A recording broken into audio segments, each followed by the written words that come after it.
અમદાવાદના વિરાટનગર વિસ્તારમાં આવેલ વ્રજેશ્વરી કોમ્પ્લેક્સ કરાયું સીલ. આગની ઘટનામાં કોમ્પ્લેક્સની 42 પૈકી 8 જેટલી દુકાનો સળગીને સંપૂર્ણપણે ખાક થઈ ગઈ. ફાયર વિભાગની તપાસમાં ખુલાસો થયો કે શ્રી જયદીપ નામના એકમમાં 2000 લીટરથી વધુનો વપરાયેલા ઓઇલનો જથ્થો રાખવામાં આવ્યો હતો. સાથે જ ગેરકાયદે ભોંયરું પણ બનાવવામાં આવ્યું હતું, જે માટે એકમના સંચાલકે ફાયર વિભાગની પરવાનગી લીધી ન હતી.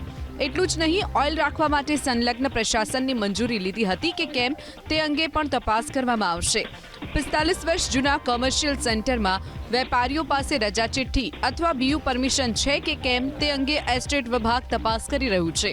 જ્યાં સુધી તપાસ પૂર્ણ નહીં થાય ત્યાં સુધી એક પણ એકમના સીલ ન ખોલવાની મહાનગરપાલિકા કમિશનર તરફથી સૂચના આપવામાં આવી છે. ફાયર વિભાગની તપાસમાં ખુલાસો થયો કે શ્રી જયદીપ નામના એકમમાં 2000 લીટરથી વધુનો વપરાયેલા ઓઇલનો જથ્થો રાખવામાં આવ્યો હતો.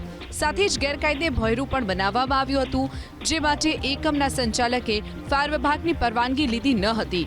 એટલું જ નહીં, ઓઇલ રાખવા માટે સંલગ્ન પ્રશાસનની મંજૂરી લીધી હતી કે કેમ તે અંગે પણ તપાસ કરવામાં આવશે. 45 વર્ષ જૂના કોમર્શિયલ સેન્ટરમાં વેપારીઓ પાસે રજા ચિઠ્ઠી અથવા બીયુ પરમિશન છે કે કેમ તે અંગે એસ્ટેટ વિભાગ તપાસ કરી રહ્યું છે.